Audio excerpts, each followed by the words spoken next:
Good morning, students. Good morning, students. Hope you are all in high spirits. Today we are going to start a new chapter from Geography, Chapter 2. The name of this chapter is, the heading of this chapter is Land, Soil, Water, Natural Vegetation and Wildlife Resources. How land, soil, water, natural vegetation and wildlife are resources in our life, and we are very much dependent on these resources for our day-to-day life and controlling the whole of our ecosystem, and how they should be conserved. That is what we are supposed to read in the whole of this chapter. So it's a very interesting chapter, and let us read step by step in each of these resources as a whole. So students, let me say one thing, that is the different ways of life that people lead at a particular place. They are controlled by many physical as well as human factors like quality of land, soil, water, natural vegetations, animal and usage of technology. The availability of such resources is the main reason for regional differences. These are the main reasons. So let us read land first. The surface of the land, which is solid and covers about 30% of the total surface of the earth, is called land. So we can say 90% of the world population occupies only 30% of the land area. The remaining 70% of the land is either sparsely populated or uninhabited. So all parts of this small percentage are not habitable. What do you mean by this? All parts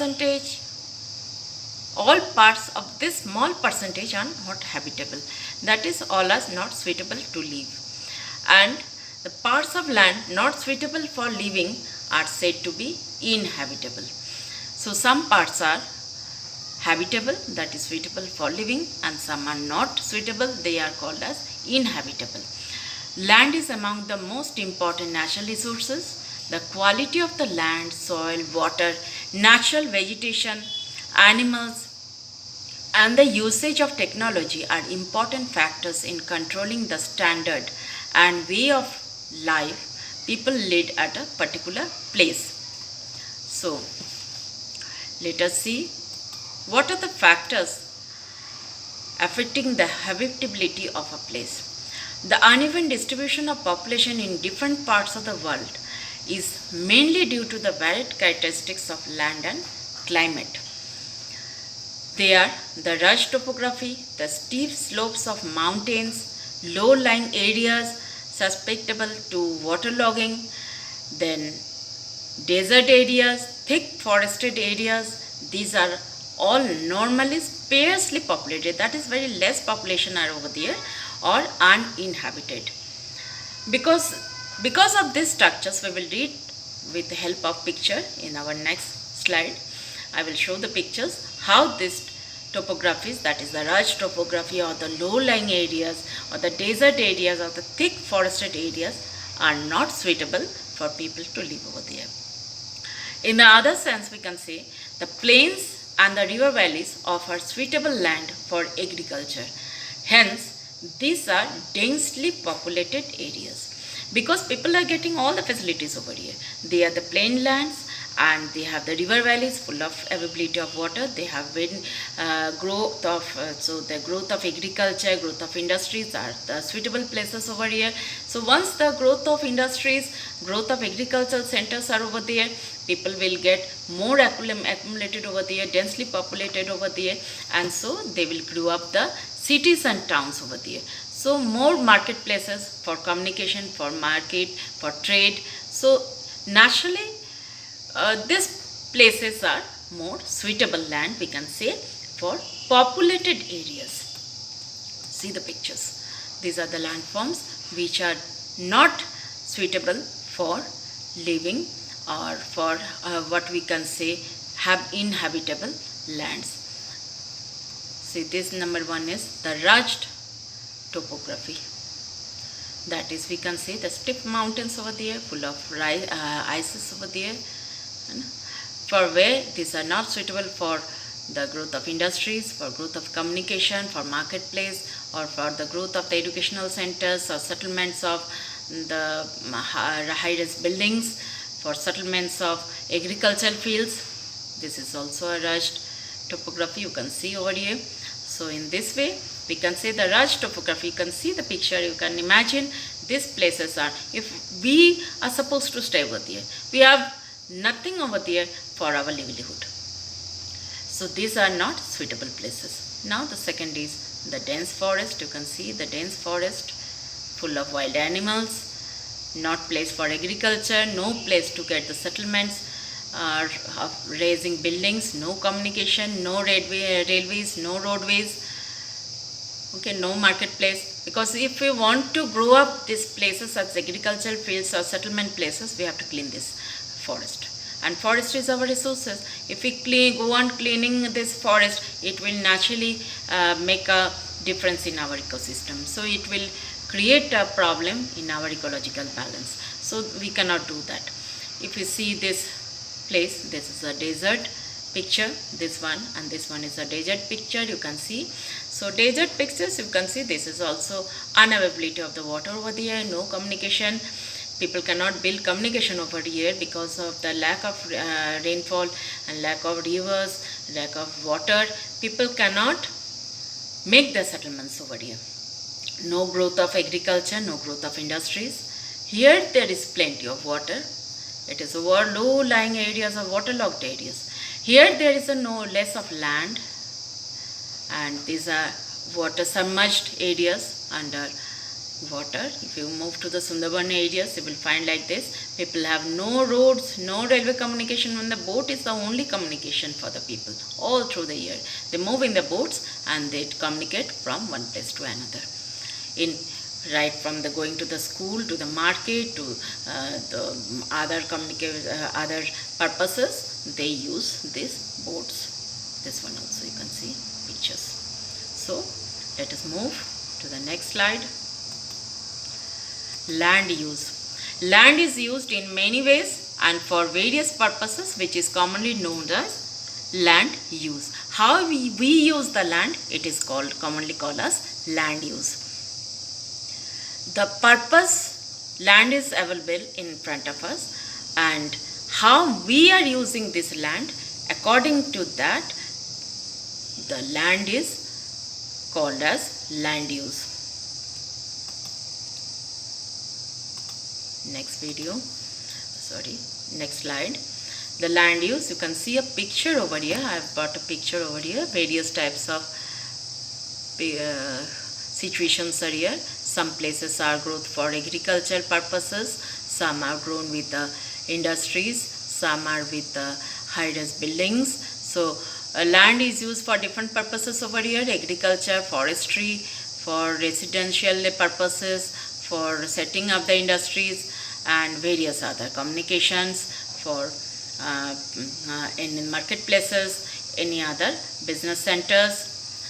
So next, the purpose and the way in which land is used is called the land use. So land use can be agriculture, it may be for the forestry, for mining. In the mining areas, you cannot build the marketplace, you cannot build a mall, or you cannot build a residential areas, because they are the mining areas. You have to make the quarries over there, and you have to extract the resources, natural resources over there. Now building houses are not fit for mining areas. So mining areas and house buildings or agriculture are different. If you clean the agricultural areas and you make the house buildings, you won't get the agricultural feeds, that is the food. Where do we get the food? If you make whole of the land for agriculture, then you don't have any place to make the house buildings. So with the growth of population, these both things, all the things are very important. If you destroy the forest and make the land use for agriculture or buildings or industries, that will cause a difference in ecological balance. If you make roads and setting up of industries or very other purposes, then it will get a loss of the lands over there. Now, if we say factors determining the land use include the physical factors like topography, availability of water, climate, minerals, soil, etc. Just now I saw you the pictures over there. Just now with the various pictures, how topographies, then availability topography, that is related with the high stiff mountains, with that is not at all suitable for people to live over there. If you move to the Himalayas ever, you can see that steep mountains, how the cars and vehicles are moving in the ghatis, in the roads over there, stiff roads. There is no place on both the sides to make the settlements of the people. But still there is a people, some people are making small villages over there, but the percentage of population over there is very less. Unavailability of the water, just now I show you the desert areas. You can see unavailability of water is the most disadvantage for building up the settlements or building up the industries over there. I show this one. I make you with the picture understanding this unavailability of the waters. You can see the arid areas over there, and then again steppe areas. So once again the climate, mineral, soil. If you have if you have a very hard soils over there, cracked areas, that is steep mountains areas, or that soil not at all suitable for the growth of agricultural products, so that are also useless or wastelands. Now human factors like demography, that is population pattern, technology and education, they are also depends on the land use. Whenever that land is easily used and widely used, that place will also full of population. And high technology industries will grow over there, the educational centers will grow over there. But in the remote areas where there's people are not have a suitable place to grow over there, so there is a land use pattern is also different. There the growth of the human population will be very less, that we have seen just now. Now we come up with the land division based on ownership. It's a very new term you are hearing, that is ownership. Land is also owned. You have heard about from your parents that my house. My house means not that the companies are providing you over here. My house means some land you are buying, you are owning that land, you are making houses over there. So that is your private land. You can sell that land and get the money back, or sell the land in double price, you will get the more money over there, or you can keep that land as your own property for years. So private land is something, it belongs to an individual or group of individual. Group of individual means if it is of your grandfather, he is owning it, his son and their grandson, they will also have the right of that property. It is like a house is a private land. So our house that we are owning is a private land. And community land is something that is meant for use by anyone in the society, like land for collection of the folders, fruits.